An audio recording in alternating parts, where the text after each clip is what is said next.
What's up, guys? My name is Robert Donaldson, and today we are back with episode number 7 of Rob's Best Bets for the date of December 4th, 2022. As always, you can find me on Twitter at RobDFB, and if you want more content like this in the future, definitely hit that like and subscribe button. It helps me out a ton, and there won't be any recap in this video today for Friday and Saturday. That said, expect a full weekend recap in the next episode. All that being said, let's jump into this fun Sunday slate of games where we have a mixture of both college basketball and NFL. For our first bet of the day, we are going with a bit of an off-the-radar type of matchup between Samford and UCF. And to keep it short and sweet, I am a big fan of the total going over 136.5 in this one, as we've seen Samford really get off to a hot start offensively, the way that they normally do. And we've also kind of seen the same thing with UCF in games where the pace has been a little bit elevated. They have had some low-scoring matchups, but those are games where they've been playing a lot of half-court offense, a lot of methodical offense, and a lot of slow paces against really heavily oriented defensive teams.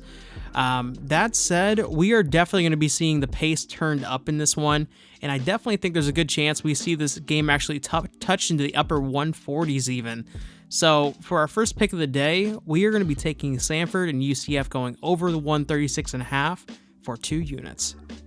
For our second bet of the day, we are heading over to London, England, where there's actually not an NFL game being played there this weekend, but rather a college basketball game between Kentucky and Michigan. Kind of a weird thing to be happening, but it's also kind of cool at the same time. And in this game, we are seeing Michigan laying 9.5 points, or rather getting the 9.5 points here, which, maybe it makes me a sucker for wanting to take that line, but I'm going to do it anyway. So for our second pick of the day, give me Michigan, getting the 9.5 points for 2 units in London, England. For pick number 3, we are heading over to the NFL this time, where we have a fun matchup between the Eagles and Titans. And in this game, we're seeing 2 teams that I think we're going to be seeing also in the playoffs later this season. But I really do like the Titans here in this spot. Not enough to jump up to the money line, but if we're going to get 4.5 points with Vrabel, Derrick Henry, and a healthy Titans team for the most part, then so be it. I'm going to take that line. So for our third pick of the day, give me the Tennessee Titans getting the 4.5 points for 3 units in a game that a lot of people are going to be taking a look at here for sure. For our fourth pick of the day, we are heading back to the college basketball slate, where we have a matchup between Washington State and Utah. And obviously Utah is coming off a big-time upset win where they absolutely clobbered Arizona at home. So why is it that they're opening up as a 2-point underdog here against a team that we just saw get blown out on the road at Oregon?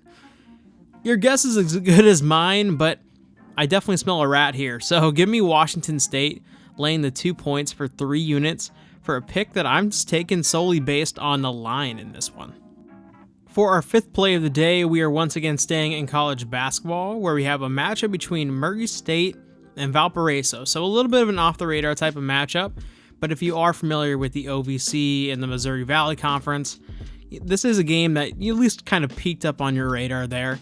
And to keep this one short, give me Valpo getting the 4.5 points here at home in front of one of the best and definitely one of the more underrated home court venues in college basketball. And on top of that, Murray State just hasn't been a great road team the last few years, despite their overall success. So for our fifth play of the day here, we are taking Valpo with the 4.5 points for 4 units.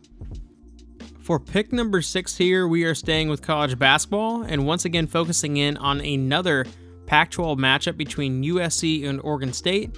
And kind of like what we talked about in Oregon State's most recent matchup against Washington, Oregon State has definitely been a pretty competitive team this year, despite being dragged for poor performance a lot of time on social media or by other cappers or anything else like that. They've actually been pretty competitive against a pretty tough early season schedule. So if we're looking at this line of 14.5 points, I think a lot of reputation with Oregon State goes into that for just not being one of the better Pac-12 teams over the years. That said, you don't have to really work too hard to sell me on this line. So give me the Beavers getting the 14.5 points For a game, I think they make a lot closer than most experts are predicting, and let's lay 4 units down on this play for our 6th play of the day. So to fully recap it, we're taking the Beavers with the points for 4 units for our 6th play of the day. All right, last but not least, for our final pick of the day, we are once again going back to the NFL, where we have a line that just doesn't make a whole lot of sense to me, and it's actually a player prop in the Browns-Texans game, a little bit of an obscure player prop, I would imagine. The player we're taking a look at here is actually the Texans kicker, Ka'imi Fairbairn, and he is being given an over-under of 1.5 PATs made in this one at a pretty reasonable price of -130 on DraftKings. And listen, PATs aren't automatic anymore, and teams are going for 2 more than ever now. But the Texans are definitely due for a few touchdowns in this one. Not only are the Browns a bottom 3 team in the NFL in terms of points allowed this season, but the last few matchups out we've seen from the Texans, they've gone up against some really tough defenses, which has kind of lowered their offensive production numbers to a very abysmal level. But I definitely expect a better offensive performance here from Houston, and in turn, let's expect some PAT opportunities for Fairbairn, as we're going to be taking that over of 1.5 PATs made here for 5 units at a reasonable price of -130. And to give you an idea of how decent this line is, on DraftKings as well, Houston Texans scoring over 1.5 touchdowns is -230. So essentially, if they're scoring touchdowns and they're not going for 2, we should get some PATs here, and we're cutting that line almost entirely in half, taking this -130 line of Ka'imi Fairbairn over 1.5 PATs made. So give me that for our final play of the day. All that being said, I want to continue thanking you guys for checking out these videos, and if you want to drop a like, subscribe, or even follow me on Twitter at RobDFB. I'm also on Instagram at RobDFB as well. I would really appreciate that. Definitely love interacting with you guys, and continue to leave your comments with your own picks. Love seeing those. Definitely pull for those throughout the day. All that being said, I will see you all in a future video. Take it easy.